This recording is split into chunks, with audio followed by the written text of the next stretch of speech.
Do you believe in ghosts? Have you ever seen a ghost? I have not. I have never seen a ghost, so I'm not sure I believe in ghosts. I'm a bit of a skeptic. Well, I'm a scientist.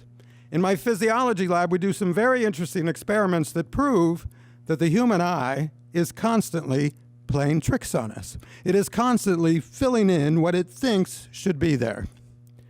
Neurophysiology, with the recent discovery of mirror neurons, is offering some titillating clues as to a possible mechanism for one of the strongest forces in nature, certainly human nature, the power of suggestion.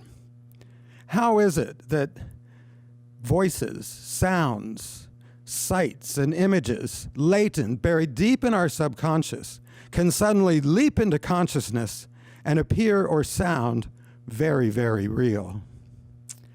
So physiology offers plausible explanations for ghost sightings. But physics, astrophysics. Now, astrophysics would tell us that we are surrounded by ghosts. Some of the stars in the dark night sky are but ghosts. Some of the twinkling light that we perceive as a star was sent out into the universe by a distant sun so far away, so long ago, that it has since died, yet its light shines on. So I think I believe in ghost stars. I'm not sure I believe in ghost people walking around in this earthly realm. And so last year, when I was called upon to do a series of local ghost legends for the Haunted Bloomington project with Voces Novae Chamber Chorus, I, as a scientist, decided I need to do some research. So I set out to research the ghosts of Haunted Bloomington. My research first took me to Reed Hall on the IU campus. Reed Hall is home to not one, but two ghosts, or ghost stories. The first night, I saw nothing.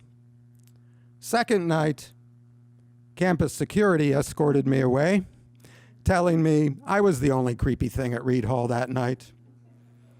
I never saw a ghost. I went to every local haunt. According to local legend, I never saw a ghost. My research even took me beyond Bloomington, out into the haunted hills of southern Indiana, to the Morgan Monroe State Forest, home of the legend of the Witch of Step Cemetery. And in my background research, I learned something I did not know, and I think is contrary to popular belief. I read that cemeteries are hardly ever haunted. Well, think about it. Ghosts, they say, typically return to the places where they spent a great deal of time in life. Most of us do not spend a great deal of time in cemeteries in life. Now, in death, yes, very long time, perhaps all eternity, but not in life. But not so the Witch of Step Cemetery. And please understand, she is not at all a witch. She wears a long black dress, but it is the dress of mourning, typical of 100 years ago. And it is said that she is simply a poor woman, driven mad with grief. Her name is Anna, and Anna was driven mad with grief over first the loss of her husband Jacob in an accident at the stone quarry where he works. Then, 17 years later, 1927, the loss of their only child, her beautiful, beloved Emily, in a tragic car accident on Emily's first, only, and last date. So driven mad with grief, Anna, in her long black dress of mourning, took to Step Cemetery at all hours of the night and day, sitting on a tree stump. It's now called the Witch's Throne, but again, not a witch. Sitting on a tree stump, singing to her loved ones a lullaby, an Irish lullaby. Tooraloo-ra-loo-ra, tooraloo-ra-lay. And legend holds that if she sees you, she swishes you away with a glare and flies off. Now, I had been to Stepp Cemetery dozens of times. You can use it as a trailhead for part of the Tecumseh Trail. I never saw a thing. That was during the day, and it is said that she has been seen during the day, but that she more commonly haunts at night. So, as part of my research, I went at night. I took my brother. He had just flown in from Seattle for a visit. I picked him up at the Indianapolis airport. Coming down 37 or 69, I exited off Liberty Church Road into the Morgan Monroe State Forest. And without a word about my research or what we were doing, not a word about the legend of the Witch of Stepp Cemetery, I pulled off Main Forest Road into the little gravel parking area. It was a beautiful October evening, quite breezy, somewhat chilly, almost a full moon, a waxing gibbous, about 7/8 full, a beautiful October evening. It's a lovely path back to the cemetery. It's lined by trees, their branches overarching. That dappled moonlight was shining through the trees and sparkling and dancing on shards of geodes, working their way out of the soil. It's a lovely path. Then you come to a little sign, Stepp Cemetery, and into the heart of the witch's haunt. Now, I walked to the center of the cemetery, and I was pacing back and forth, racking my brain as to how I was going to scare my brother. All right, growing up, he was always scaring me with ghost stories, pranks, hoaxes. I could never pull one over on him. He would be a tough nut to crack, but this was my chance. Now, my brother chose to follow the woods, the perimeter of the cemetery, curving to the right. And he was walking right towards the witch's throne when he cried out, "What's that? Do you hear that?" "No, what?" "It's a woman singing a lullaby. I believe it's an Irish lullaby." Okay. Now, what are the chances of that? All right, this is getting weird. But no. What I heard was normal night sounds in the forest. I heard the wind blowing through the trees. I heard the rustling of dry leaves. Rustle, rustle, rustle, rustle, rustle. And off in the distance, the hoot of a barred owl. There's tons of them out there. They hoot all day and night. Normal night sounds of the forest. Right. All right. Now, sound is the movement of air molecules. Hence, thunder can rattle your windows, right? Mm-hmm. Wind is also the movement of air molecules from high pressure to low. Now, wind can rearrange or even steal sound. And for reasons beyond the scope of tonight's presentation, it often does so in a very mathematical way. All right, so listen. Wind. Rustle, rustle, rustle. All right, now wind. Steal every other note. What do you get? Tooraloo-raloo-ray. See? There is a scientific, logical explanation for everything. Almost everything. What there was not a logical explanation for was why my brother, freshly flown in from Seattle, even thinks that he's hearing a lullaby, an Irish lullaby, in Stepp Cemetery. Well, I scarcely had time to ponder the implications of this coincidence when suddenly he is sprinting past me yelling, "Run for your life! It's a witch!" Now, what do you do when your bigger, braver brother sprints past yelling, "Run for your life, it's a witch"? You may or may not soil yourself, I couldn't be sure.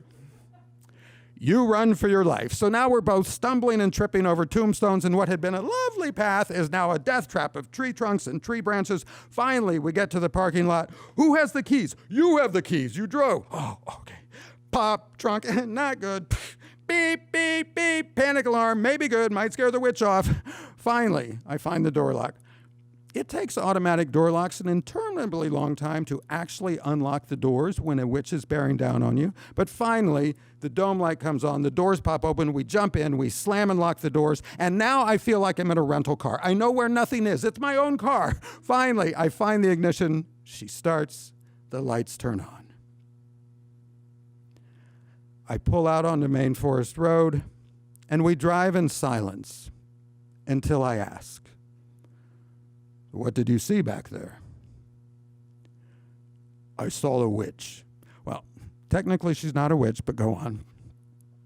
She was wearing a long black dress, sitting on a tree stump, singing to 2 tombstones, a lullaby, an Irish lullaby.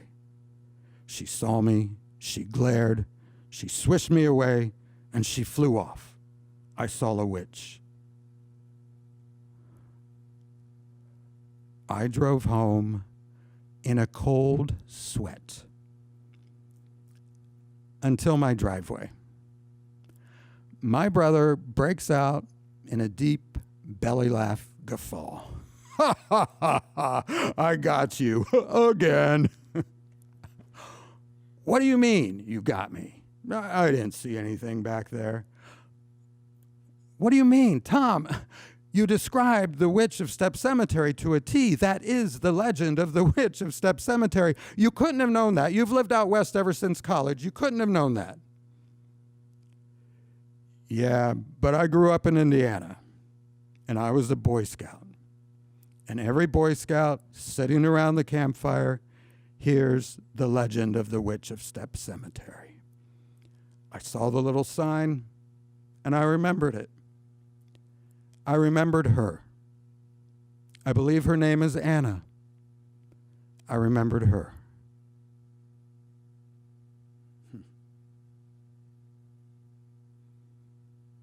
We went inside.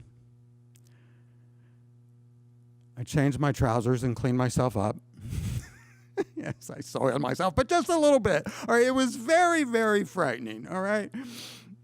And at the end of all my research, have I ever seen a ghost?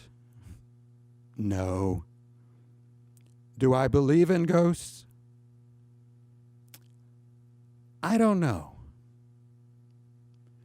I mean, yes, I'm a scientist, but I'm also a storyteller. And I believe in story. And I know that every October, or various times throughout the year, sitting around a campfire, on a hike to a haunted hollow, or at Bryant Park, or the Monroe County Public Library, we gather and we tell these stories, ghost stories, and many of them based on very real people. We tell the stories of their lives, their deaths, their afterlives, real or imagined. And so these people, these ghosts, like that phantom flare of a long dead sun, their light still shines on. And in that sense, they're very, very real. Welcome to the 45th Annual Festival of Ghost Stories. My name is David Matlack. I'm with the Bloomington Storytellers Guild. And for 45 years, we have been bringing you these ghost stories. And for the last many, many of these years, we have been doing so with our co-presenters, the Monroe County Public Library and Bloomington Parks and Recreation. So we'd like to thank Chris Hostler and the staff at the Public Library, and Crystal Ritter and her staff at Parks and Rec for making all of this possible. And a big shout out to CATS, Community Access Television, and Tom is here tonight recording this. All right, and we're here recording this in the beautiful auditorium, beautiful Monroe County Public Library in beautiful downtown Bloomington. And we're recording this because we determined that no matter what, rain, sleet, snow, hail, or pandemic, we were going to bring you some scary stories for the 45th consecutive year. And thank you so much for joining us. I don't need to tell you, these are very scary times. The world is very scary right now on so many fronts, in so many ways. So why tell scary stories in scary times? Well, we think scary stories help us face and conquer our fears. And there's something very interesting about spoken word scary stories. if we storytellers are doing our job, the story listener is making pictures of the story in their own mind. They're watching a movie of the story in their mind's eye. And it is said among us storytellers, I don't know that it's been researched, but it's certainly true for me. It is said that the mind will not make an image scarier than it can handle. And this is in stark contrast to today's modern horror movies where you cannot unsee scenes that should never have been seen. All right, so in a way that's kind of empowering. It gives us some power over the stories. We don't take it to a place that we can't deal with. So we think scary stories are instructional, cautionary, but first and foremost, we think they're entertaining. So kick back or cuddle up and let us entertain you. Thank you for joining us.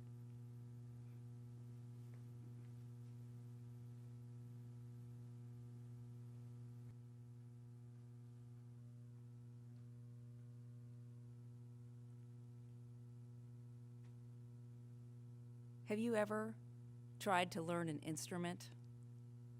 Have you ever had to listen to someone try to learn an instrument? Well, this is the predicament that Charlie was in. Now, Charlie was a lighthouse keeper, and he lived on a remote island with his wife. Now, Charlie had lots to do. There was a lot that needed to be done to the lighthouse every day, and the lighthouse grounds. They were out there on that island, the rocks and the waves. Lots of things could go wrong. So Charlie had lots to do. He had a trusty axe. He would chop up the firewood. He would make sure that the exterior of the lighthouse was in good shape. He even took care of the inside. Now his wife Myrtle, she didn't have so much to do. She wasn't a lighthouse keeper, and she complained about it bitterly. Why did I marry a lighthouse keeper? This is so boring. I have nothing to do out here. Nobody lives out here with us. This is boring. Well, thought Charlie, she is right. I guess for her, it probably is kind of boring.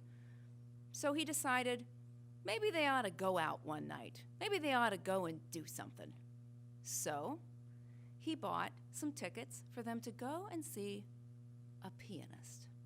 One of the finest pianists in the world. They were very lucky, came to their small town.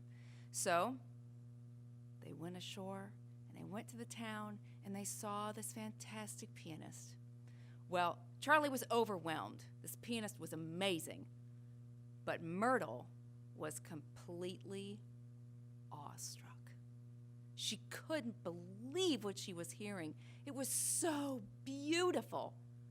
And she thought to herself, well, that's what I can do. I can play the piano. And she told that to Charlie. Charlie said to her, we live in a lighthouse. We can't put a piano in a lighthouse. We can't even afford a piano. Well, Myrtle was determined.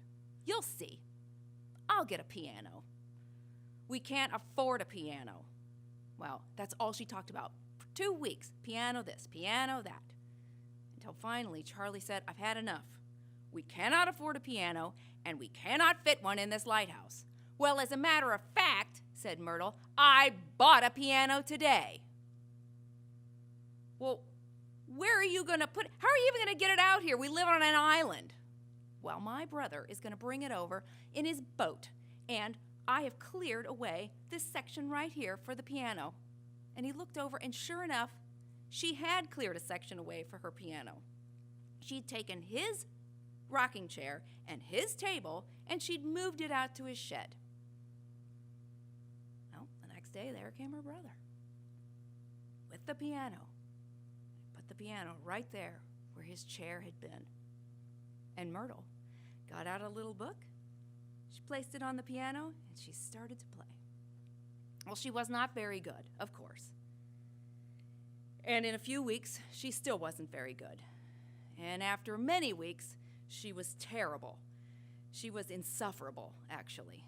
And to make matters worse, she would only play one song. And Charlie said, "Will you at least play a different song? You're not getting anywhere with this song." Well, practice, practice, practice. It's the only way I'm going to get better. And I'm not going to learn a new song until I've learned this one. And she sat down again.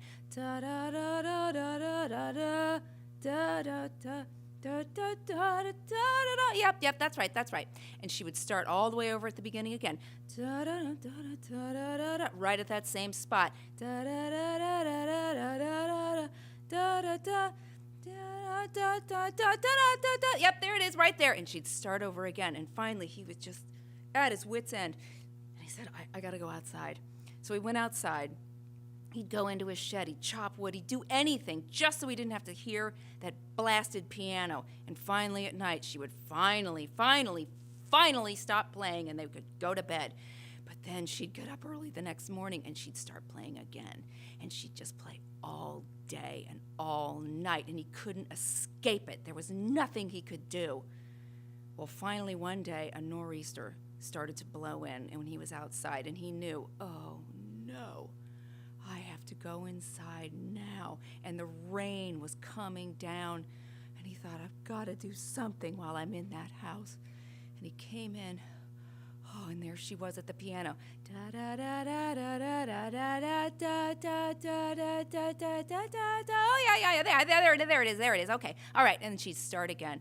And finally, he said, "Blasted Myrtle, please play a different song." She stood up and she said, "I'm not going to play another song until I get this one right. Practice, practice, practice." Oh, and he went into the bedroom and he slammed the door. And he got out his little pocket knife and he started to whittle. He thought, okay. Oh my gosh. The wind is blowing. It's incessant. The rain is pounding on the windows. She's playing that horrible song. Oh, and it just was over and over and over again. And he opened up the door again and he screamed at her, "Myrtle, stop playing that song. Play a different song." And she said, "It's practice, practice, practice, and if I don't get it right, I'm not going to play another song." Well, he snapped. He was done. And the next thing he knew, he was standing over a busted up piano. Well, he felt pretty bad about it. And he also felt kind of bad about the fact that he'd kind of chopped up Myrtle too. But he had to admit he felt worse about the piano. Well, he cleaned up the blood and the bits of the piano and Myrtle. And the next day, when it dawned bright and clear, he took it all outside and he buried it in the yard. And he went back into the house. And it was quiet. It was wonderful. He would never have to listen to another note on that piano again. Well, that night he went to sleep. It was beautiful. It was quiet. All he could hear was the wind and the ocean. It was terrific. But then all of a sudden, right as he'd gone to sleep, he heard a noise. No, he thought. And sure enough,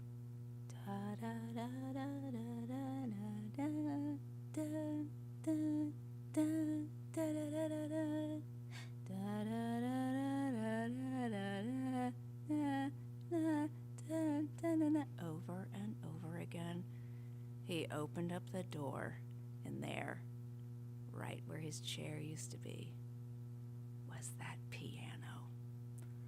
It had big gashes in it, dirt all over it, and it was playing all by itself. And he walked over to the piano, and then he heard a creak on the steps, and he turned around, and there was Myrtle, also with bits missing, dirt hanging off of her. And she said, "I told you, practice, practice, practice, and I'm not going to play another song until I get that one right. And that was the story of the piano. Thank you.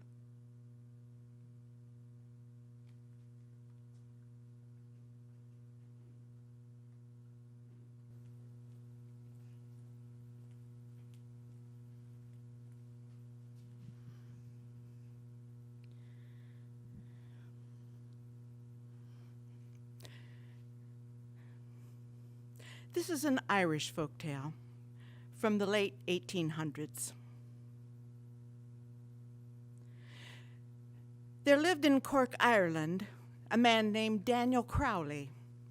He was a coffin maker by trade, and those who passed by his shop could hear the droning sound of the saw and the brisk, sharp whack of the hammer as Daniel and his apprentice Sean cut and formed coffins for the dead.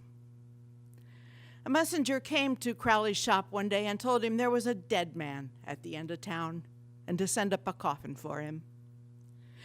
At the wake house, the body was laid out on a table in a room next to the kitchen.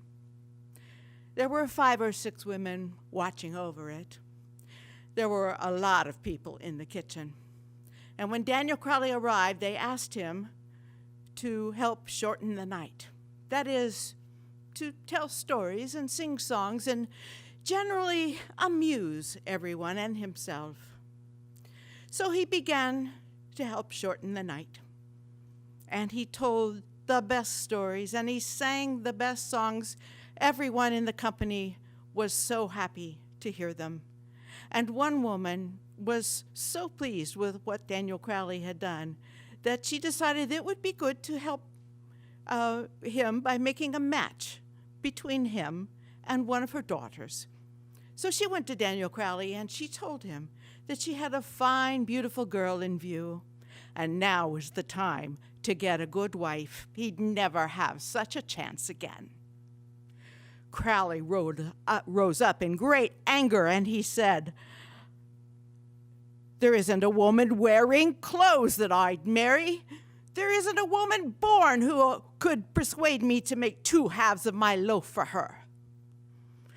Well, the mother became insulted, and she began to abuse Daniel Crowley. "Bad luck to you, you hairy little scoundrel. Why, you aren't fit to clean the mud from my child's feet. You only have the dead for company day and night. Well, if all the living were like you, I'd be quite happy with just the dead for company. And besides, I have nothing against the dead. After all, I'm getting my employment from them. Why, it's the dead that want coffins and not the living." "Then," said the mother, "'tis with the dead you ought to be and not with the living." And with that, Daniel Crowley jumped up on a chair and he raised his glass and he said, "This is to everyone who I have made a coffin for. I invite you to my house tonight, and I'll spend whatever it takes to give a feast." Daniel Crowley started home. It was a dark and windy night, punctuated by the wistful cry of the owl high up in the trees. He was a little bit tipsy from the potent punch they had been serving at the wake house. When he had left for the evening, his workshop was closed and shuttered. But now, as he looked into the distance, he could see there was light shining from every window, and he was in dread that the place was on fire or that there were robbers in it. He crept into a corner opposite the workshop to see what was going on. He could hear the faint sound of music. He could see figures walking in. He'd been there for some time when a man tapped him on the shoulder and said, "'Tis here you are, and we are waiting for you. 'Tis a great way to treat company. Come now." So Daniel Crowley went into the workshop with the man, and there, singing and dancing and amusing themselves, were people he had known in the past. The fiddler was named John Healy, and Healy hadn't brought a fiddle with him, but he made one, and the way he made it was to throw off what flesh he had on his body and rub up and down on his ribs, each one making a different note. He made the most beautiful music that Daniel Crowley had ever heard. Everyone else began to follow his lead, and they all threw off what flesh they had on their bodies, and they began to dance jigs and hornpipes in their bare bones, and their bones clanked and clacked as they bumped into each other on the dance floor. A man came up to Daniel Healy and said, "Do you know me, Daniel Healy?" "I do not. How could I?" "Well, you ought to know me, and you should, because I am the first man you made a coffin for. 'Twas I that gave you your start in business." Another man came up to him. "Do you know me, Daniel Crowley?" He was a lame man. "I do not." "Well, I'm your cousin. It hasn't been that long since I died." The fun and the music went on.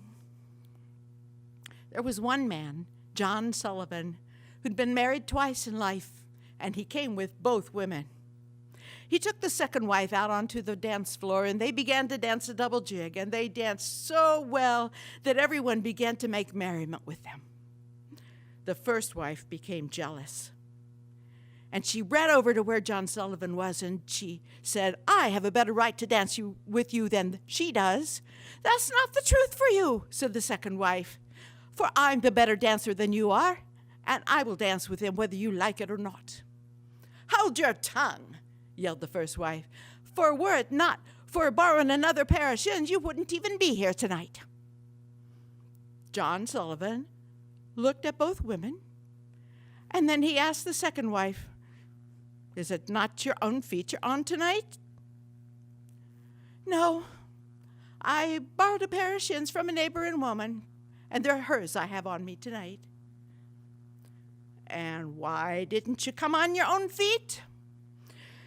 "Well, I wasn't good in life," said the second wife, "and I have a penalty.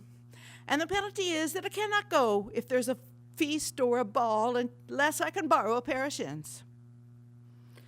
Sullivan was raging when he heard that the shin bones he'd been dancing with belonged to a third woman. He gave that second wife a slap that sent her spinning across the room. The fun and the music went on, and Healy was laughing. And then the friends of this woman rose up in anger, and there were no clubs or weapons around, so they tore off their left arms and they began to slash and strike. Soon there was an awful battle raging.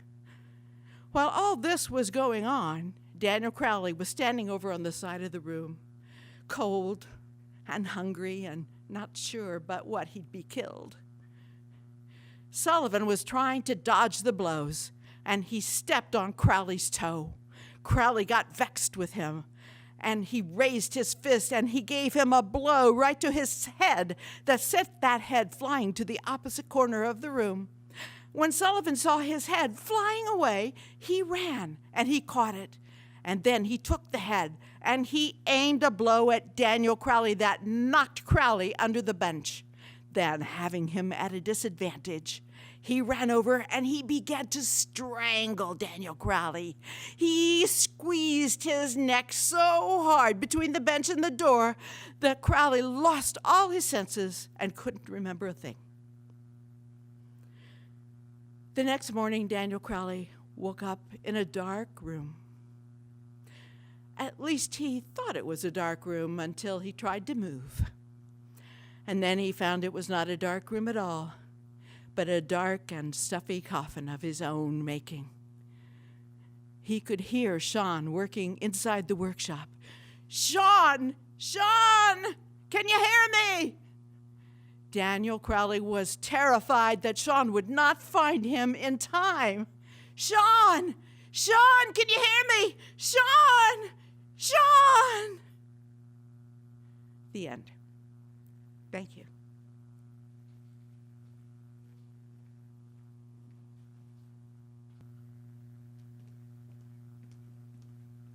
Hi, I'm Christina Jones, and I've got 2 stories to share. I just had so many I couldn't decide. So the first one I'm going to tell you is a story that you actually will hear if you go around the Smoky Mountain area. And I like to think of this, I often think of this actually when I'm out walking my dog around this time of year, when the light changes a little bit and the wind picks up and there's a chill in the air. And often when I'm walking my dog down the street, I think I hear someone right behind me. But every time I look, there's no one there. And so this story starts way out in the Smoky Mountains on a remote mountaintop in a little cabin where a mountain man lived his whole life. And he was in his twilight years, just like about now. And he sat at his rocking chair in front of a fire, and he'd smoke his pipe. He didn't need to read. He didn't need to listen to music. He just liked to sit and watch the flame. And so he rocked back and forth, back and forth. And that's when he saw this creature rise from the coals and manifest right in front of his eyes. He was obscured and dark and willowy and sharp somehow. And he walked right out of the fire, silent, and sat right next to the mountain man. And that's where they stayed. The mountain man carefully smoking his pipe. There wasn't anyone around for miles.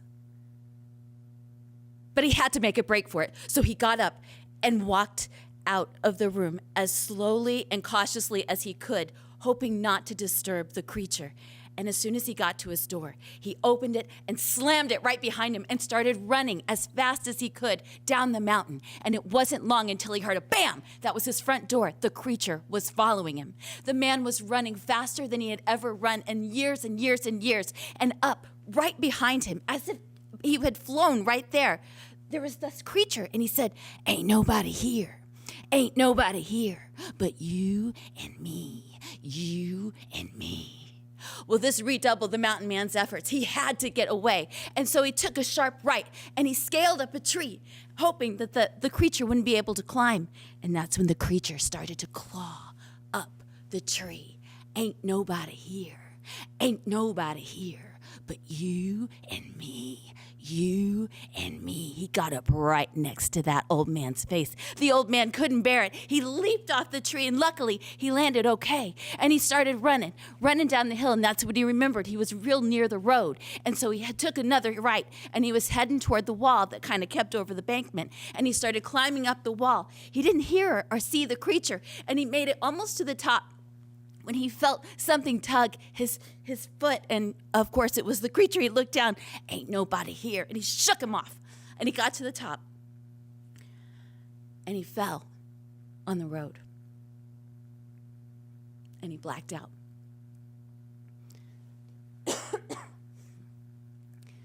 The next morning, the man woke right where he had landed, in the yard, in the road.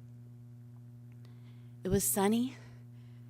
He didn't know if it was a dream, but surely it wasn't a dream. He was here in the road.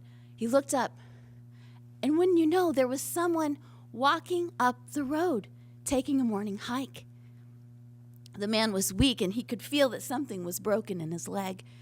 And so he weakly waved to get their attention.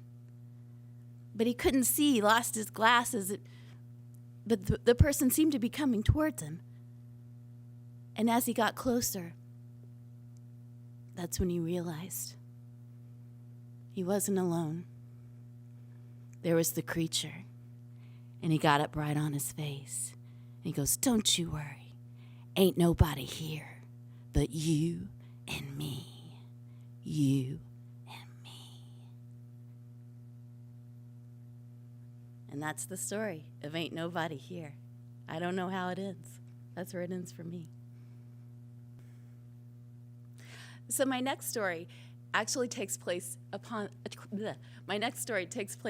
the pond, as it were, in England. This is an old story that they like to tell. So it seems that there were two sisters, Carol and Susie. Their father was a sailor, so he was often gone for months and months at a time.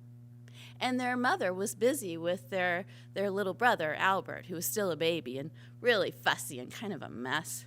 So he occupied a lot of the mother's time. So that let Carol and Susie just run free all over the English countryside. And they'd have great adventures and try to keep each other occupied. They didn't really have any money, and they didn't really have any toys. They just had each other and their imaginations. And usually that was enough. Almost always, that was enough. Until one day, on one of their wanderings, they came across a family who appeared to be camping. And that was sort of how they lived. They just camped in field after field.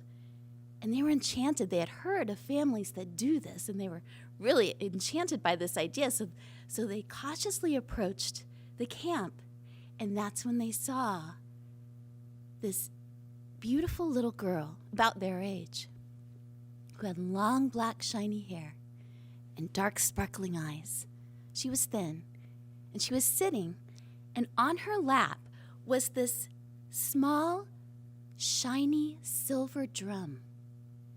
And as she would rat-tat-tat,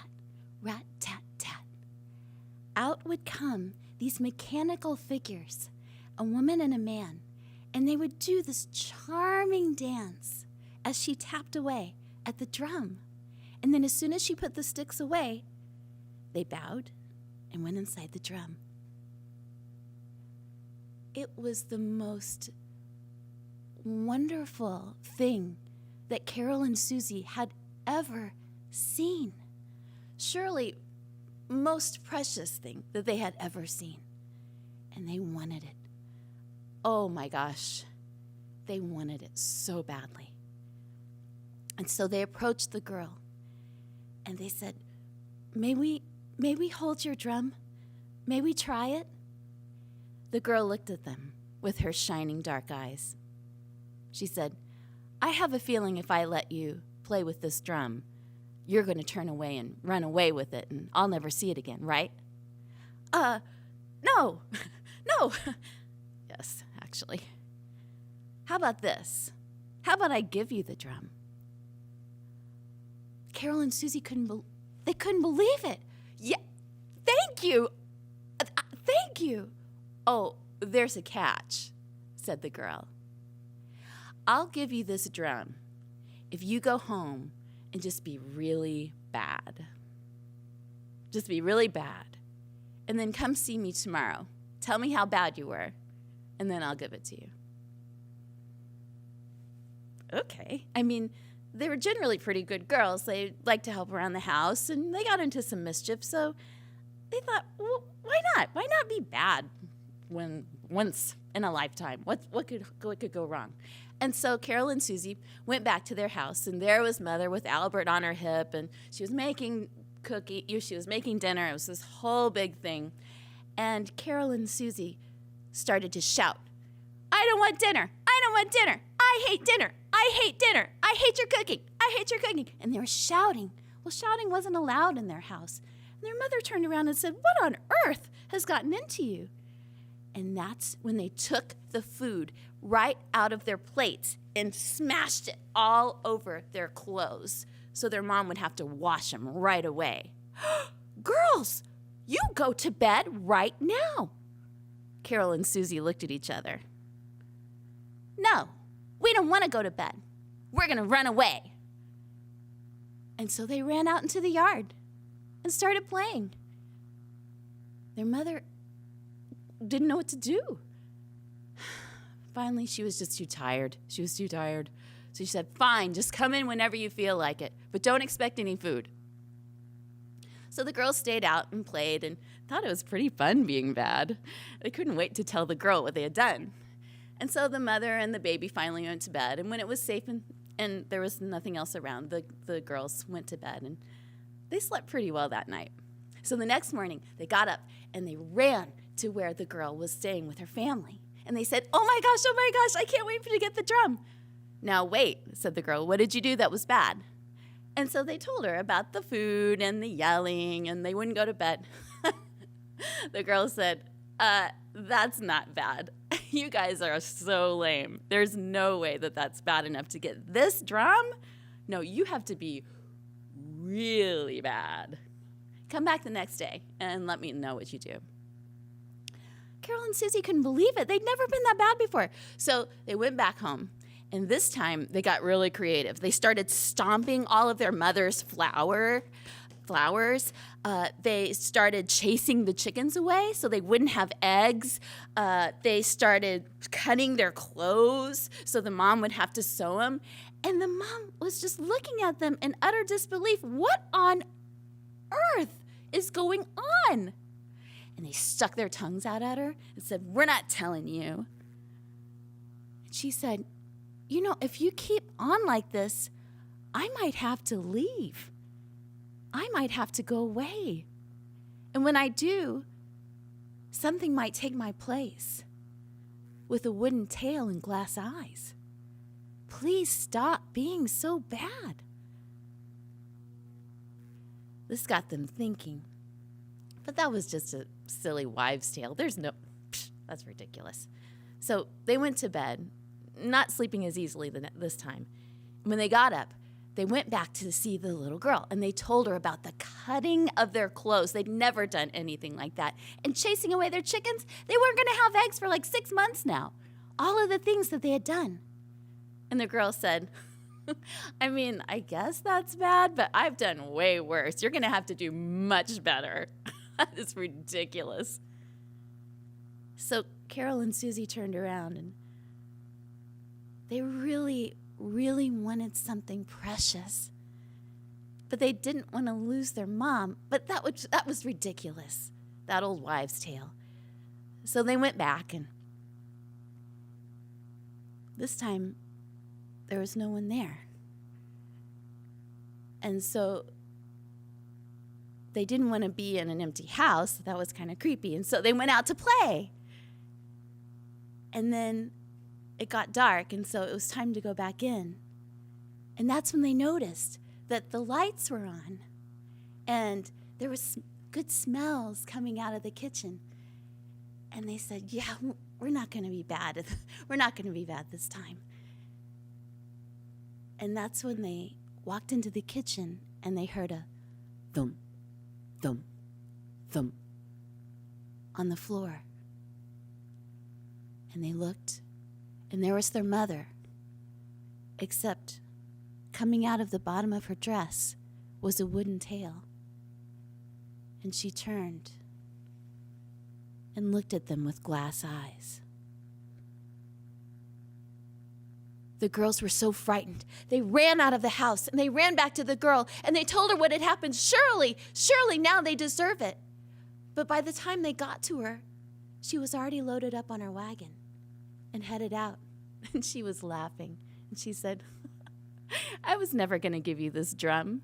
Didn't you know? It was just a game." And that's the story of the drum.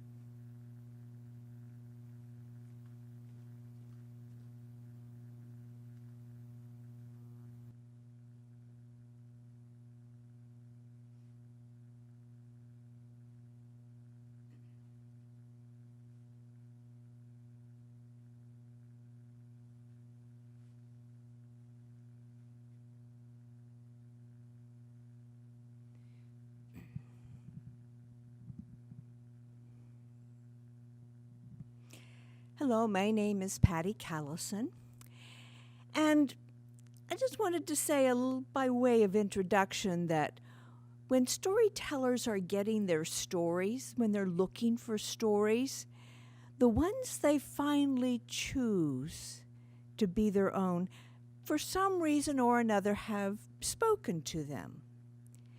The story that I have to tell you was collected by researchers from immigrants, but not the usual immigrants that we think of today, but from immigrants who had moved into California from China. And so this is a story from China by way of San Francisco. A long time ago, there was a wise man. And this wise man wrote a letter to the emperor to inform him that one of his ministers was corrupt. And he detailed in this letter all of the corrupt things that the minister had done. But the minister was a favorite of the emperor. So instead of the minister getting in trouble, the wise man got in trouble. A Chinese whistleblower. He was exiled to the south of the country, down into the jungles. Now, the old wise man arrived at the jungle, and there was a little village there of other exiles, people who had displeased the emperor and been sent away. It was right at the foot of a Chinese fortress. Now the wise man stayed there for a while, and he made friends with the other exiles. But after a while, the allure of the jungle called to him. And so he took his books and he went off into the jungle. He found a place close to a beautiful little stream with cold, clear water in it, and he built himself a thatched hut. And then, settling in, he crafted for himself a bamboo dipper. And with that bamboo dipper, he could pull up that clear water and make his tea. And then he would settle back, and with tea in hand, he would read. He would read all day. Now, sometimes he did have to go out and get food, and so there were fish in the stream, and there were berries that he could pick, and he even made himself a small garden so he could have some vegetables. His friends, the exiles from the village, were good to bring him things that he needed. And so his exile became in some ways an escape. He worked for a while, drank tea, ate, and read. He was a wise man, and he believed he could become even wiser. When he wasn't reading or working in his garden or collecting food, he took that opportunity to go walking in the jungle. And there were birds, and there were animals. He could see the mountains off in the distance. And all the time he walked, he would think about what he had read. All the time that he wasn't doing other things, he was thinking about all the things that he had read. He loved to read. One of his friends came up bringing him more books and some food, some supplies, and said, "Aren't you lonely out here?" And the wise man looked at him and said, Why no. I have the birds in the sky and the dragons in the water. I have the trees. I have the cinnamon trees and the pines. Breathe it in. I don't even need wine. I could get drunk on the smell of the cinnamon trees, said the wise old man. Now, one day, he was going through his books. He'd prepared his tea.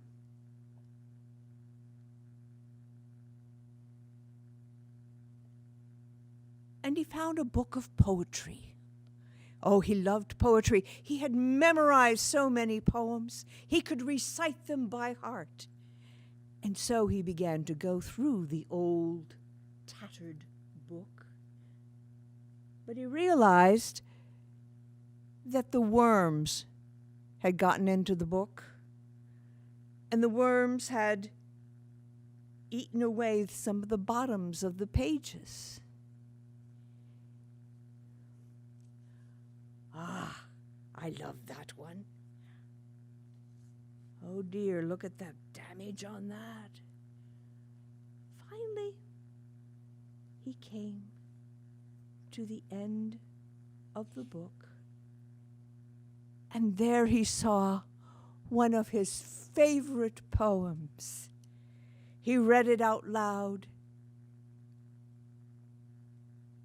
But then he came to the last words on the page. The sun on my old garden shines, but the rest of the poem, the last line, was gone. I know this poem. I know that line. The sun on my old garden shines. What is the last line? He couldn't think of it. He couldn't think of the last line. It bothered him. He knew this poem. He knew that last line, but he couldn't remember it. And so he started brooding. He didn't work in his garden. He didn't collect anything to eat. He didn't even make himself any tea. He just sat and thought about that poem. The sun on my old garden shines. Da, da, da, da, da. He couldn't think of it. He stopped eating. He stopped sleeping. He just thought about that poem. Eventually, one of his friends from the village made a pilgrimage up to the thatched hut. And he looked for the wise man, but didn't see him out and about, as he often would. And so he crept into the hut.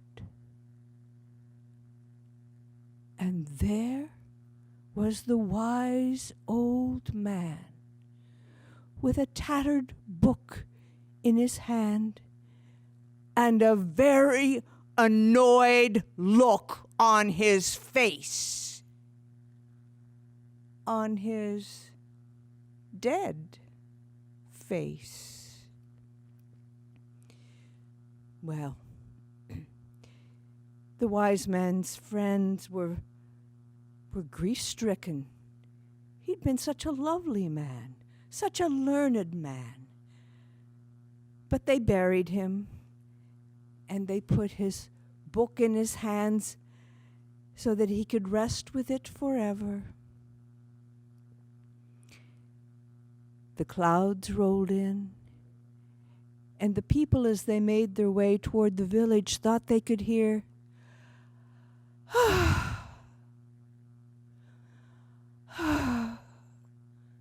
sighs.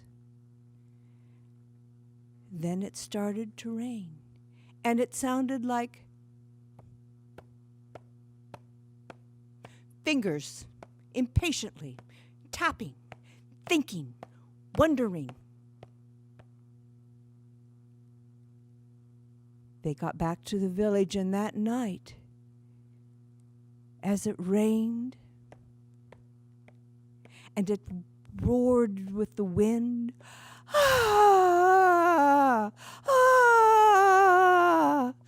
they saw coming toward them the ghost of the wise man.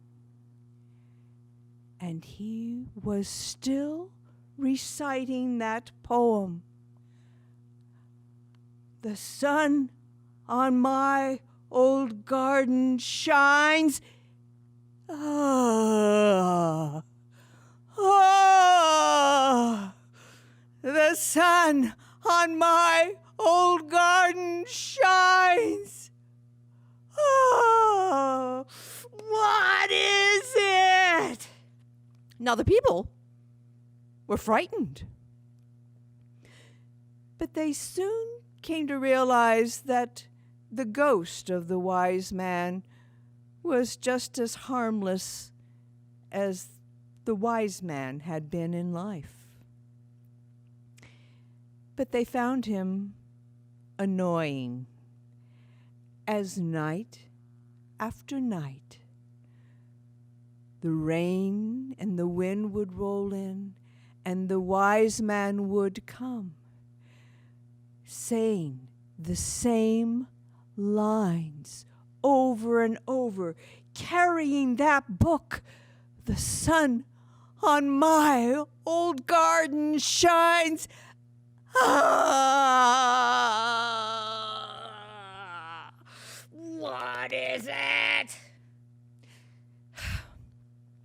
If only he would do a different poem. If only he would do a limerick or even a jingle.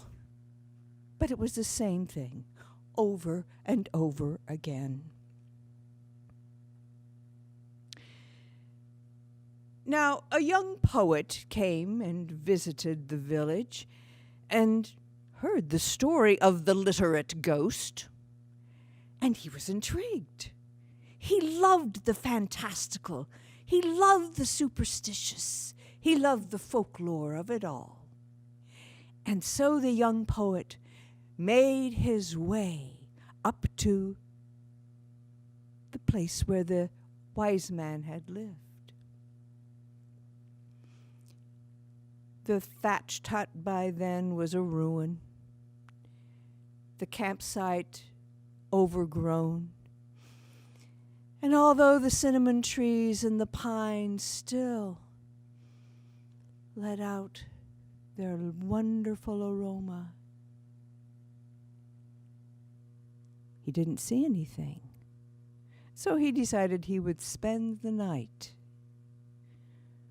When sure enough, the storms rolled in, the rain started, and here was the ghost of the wise man, carrying his old, tattered, worm-eaten book.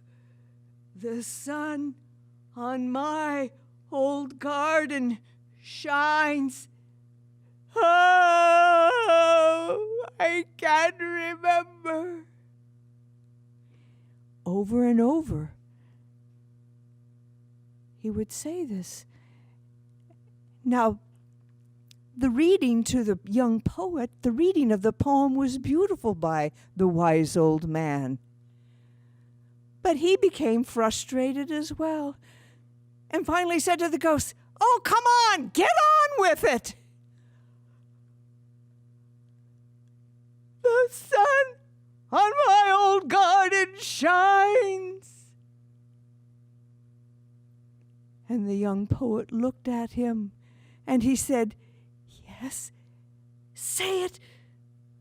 But I am gone. No flesh confines." That's the rest of it, said the poet.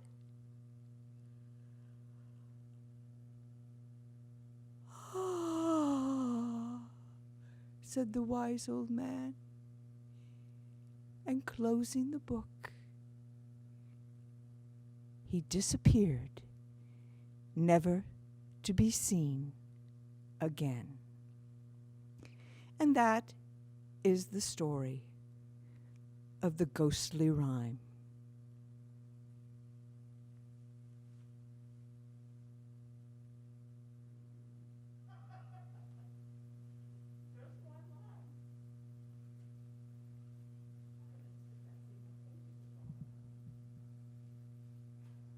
This is a lovely decoration.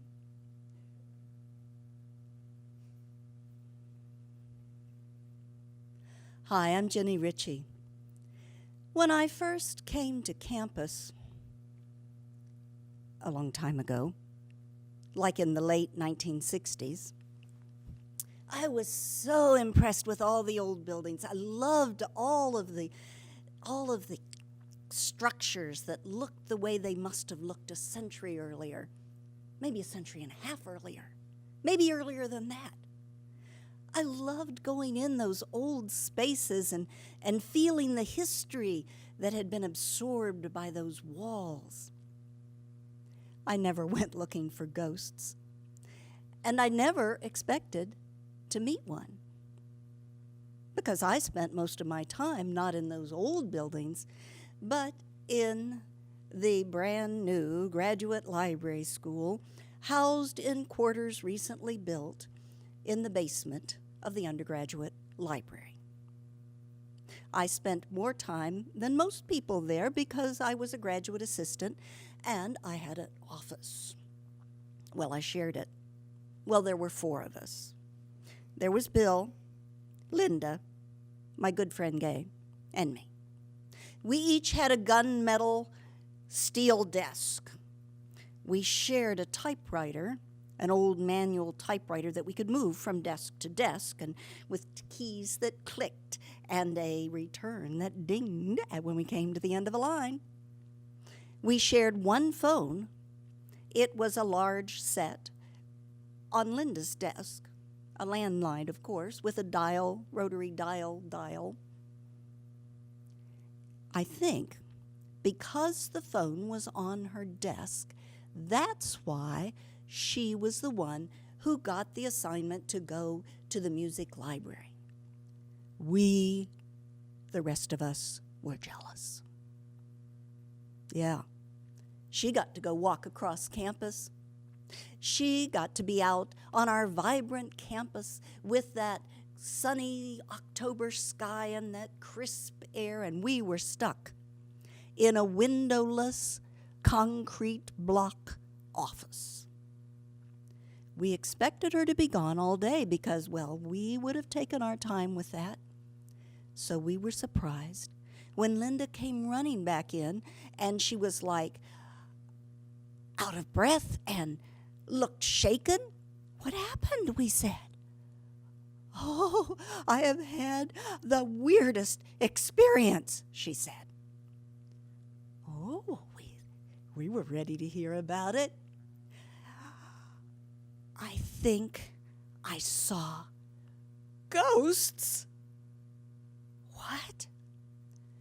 Unlikely, said Bill. Well, listen, she said.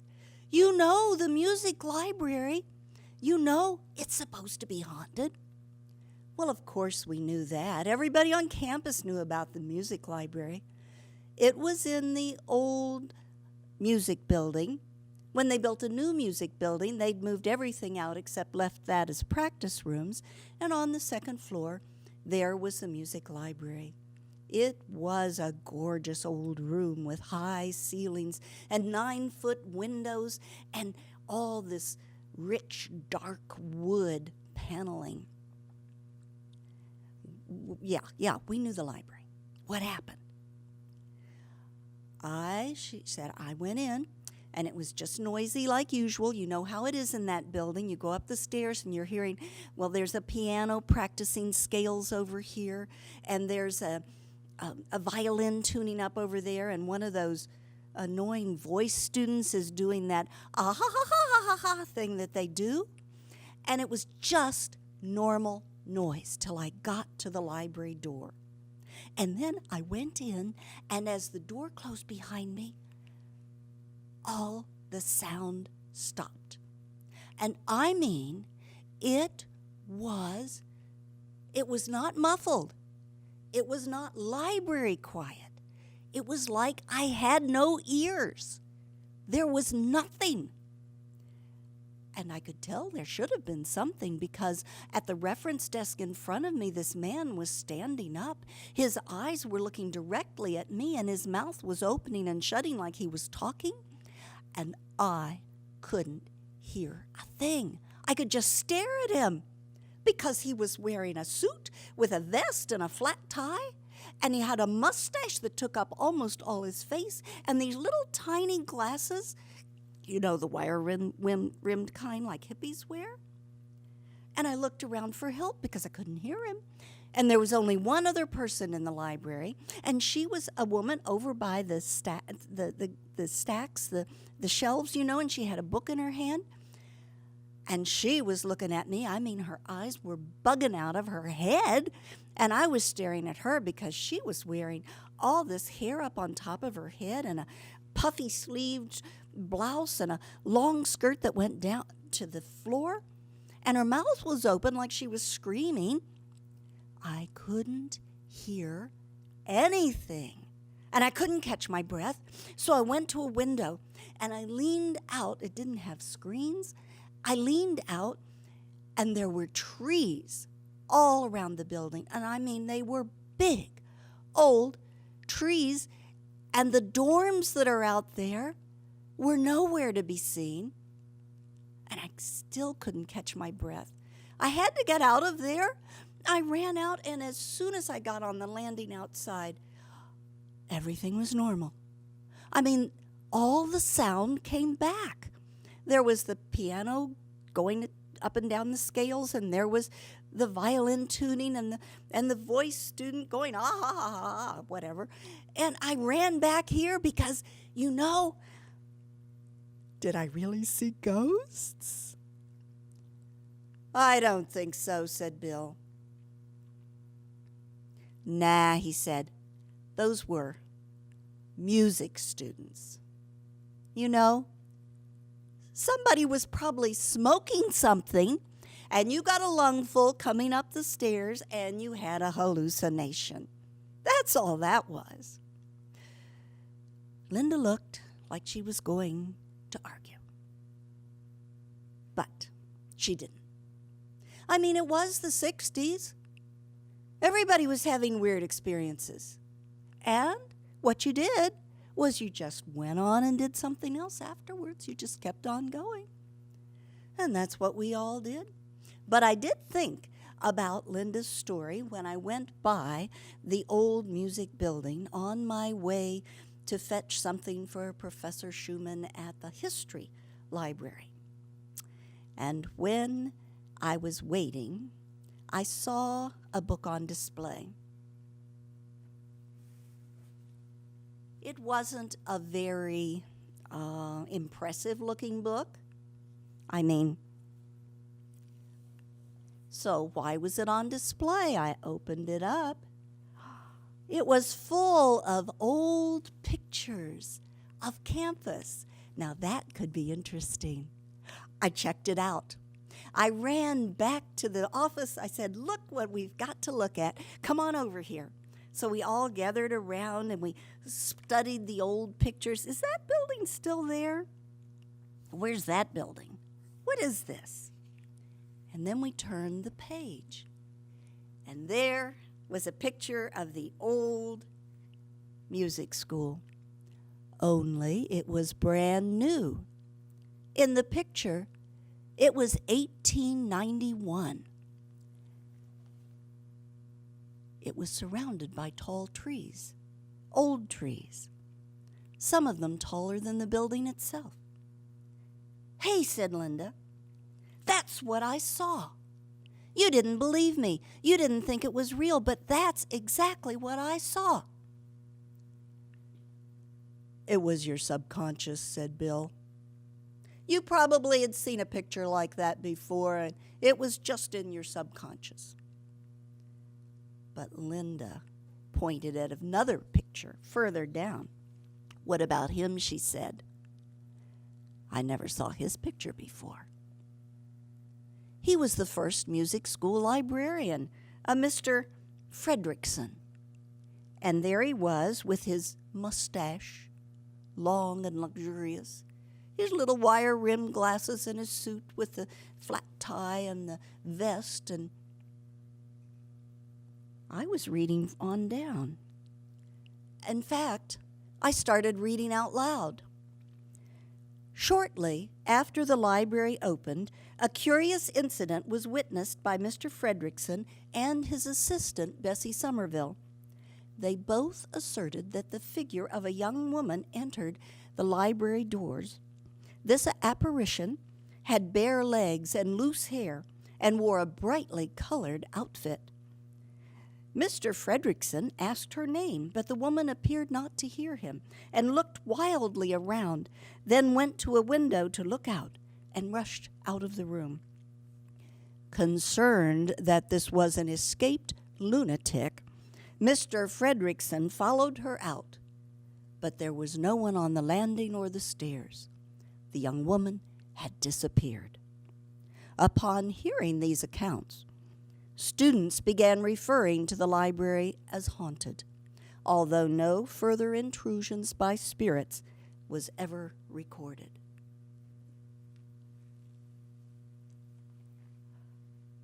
"I told you so," said Linda. "I told you it was real." "You were in 1891, we said. You actually went back in time." "But you didn't see a ghost," said Bill. "Huh?" "No," he said. "You didn't see a ghost. You were the ghost."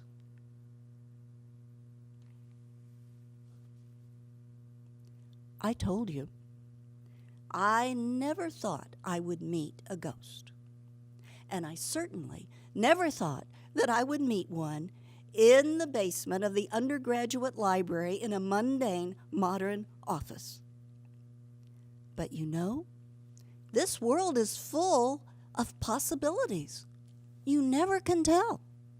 When you go in some old building and you get that sense of all the time that's passed there, the sense of the history that's soaked into the walls, well, you just can never tell.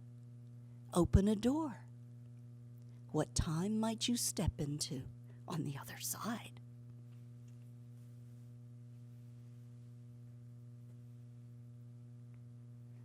Friends, we are so glad you joined us here tonight.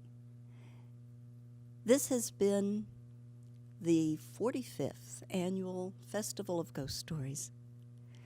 And it's been sponsored by the Monroe County Public Library since the very beginning. So we want to thank them again, and to thank particularly Chris Hostler for not only arranging and organizing, but also for sanitizing and keeping us safe. And we want to thank Parks and Rec, who have sponsored us out in Bryan Park for years and years and years, and particularly to Crystal Ritter and her staff, who took care of arranging the event tonight.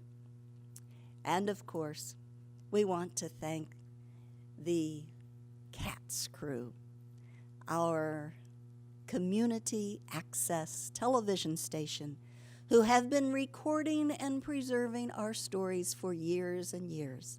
And thank you, Tom, for doing the camera work tonight. When you come to listen to ghost stories, we hope you get a little shiver down your back. Maybe you get a little chill, and maybe you also can feel the warmth of the community that comes together to listen and to enjoy ghost stories. Thank you very much. Have a safe and happy Halloween tomorrow.